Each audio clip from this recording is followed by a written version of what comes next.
Welcome to our 5 on 5. Congressman Greg Walden joining me tonight from Washington, D.C. Congressman, thank you so much for joining me. Craig, good to be with you. I'd planned to be with you in person, as you know, but we've got this big budget funding bill to vote on that will keep the government open and funds a pretty important priority. So I had to cancel my many events in Medford and Grants Pass, but delighted to be with you by this connection. Yeah, I know how busy you are. I appreciate you taking the time. Now, I want to start with what's been a fascinating 2018 in Washington. Yeah. A poll this week shows 77% of Republican voters think the investigation into Trump associates and Russian meddling is a witch hunt. Do you think it's a witch hunt? No, I don't.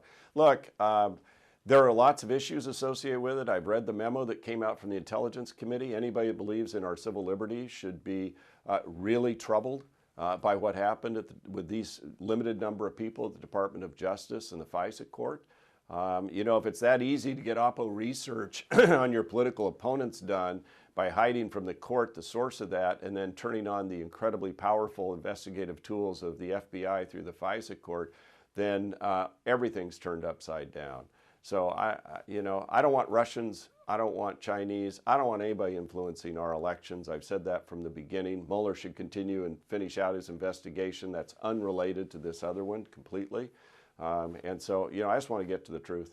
Sure. All right. So House Intelligence Committee Chairman and Republican Congressman Devin Nunes, who you just mentioned, released the memo alleging the FBI abused its surveillance authority in obtaining a warrant for a then Trump campaign foreign policy advisor. Do you trust the FBI? Look, I've read the memo. I know the people who read the underlying documents.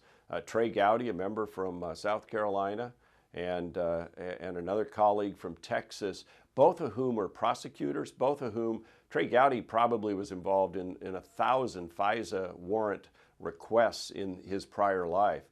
They are very upset with what happened. They're very disturbed about what the FBI did or these particular agents did or the Department of Justice did in going to the FISA court, not disclosing that the source of the basic information that led to this incredibly powerful set of tools being authorized came from the Clinton campaign, and they corroborated it with a supposedly independent story that we now know was from the same source, who, by the way, is a former British spy. That they were relying upon, Steele. And so, it's bad. It is really a bad thing. It shouldn't happen by any party. It shouldn't happen at the Department of Justice. I think it needs to be thoroughly investigated. Do you think it's appropriate for a president to ask officials from the FBI or the DOJ for loyalty? Here's the deal, Craig. When I'm out around the district, most people, half of them, 30% of them think this is a big issue, 30% of them think it's a non-issue, and most of them want us to get the work done here in Congress to take care of our health centers, to deal with the opioid epidemic and all that. I think the media is really over-fixated on this. When I was down at our retreat in Greenbrier, I kept reading about how this whole issue was consuming members of the Republican Party. It was barely discussed. I'd go over to the press venue. That's all they wanted to talk about. I'll tell you, people are concerned about a lot of different issues, and that's the ones I've been spending my time on at the Energy and Commerce Committee, trying to resolve. It's getting help for opioids. It's getting help for mental health. It's medical research. It's our community health centers. It's children's health insurance. That's actually what people are caring about out there. We'll have much more with the Congressman in just a moment. Stay with us.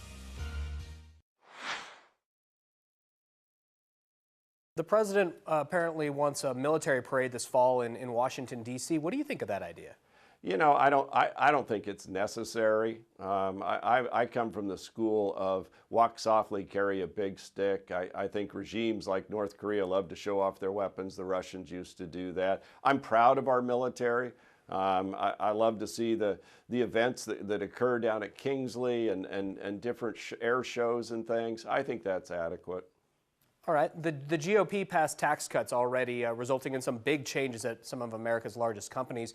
What do you think those cuts mean to your district where there aren't as many Fortune 500 companies? Well, I was a small business owner, and I know what it would have meant in our business to be able to expense things immediately. You grow jobs, you raise wages, you don't put out a press release. when you do that. Big companies do. But I'll tell you what, we do have a lot of people that work for big companies. If you're at Home Depot, if you're at Walgreens, or if you're at some of these banks that have branches, they did give out bonuses. And unlike Nancy Pelosi, who said $1,000 is a crumb, you go talk to people in Prineville who work at a bank branch and just got a starting wage increase by $1 or $1.50 an hour and a $1,000 bonus and lower taxes.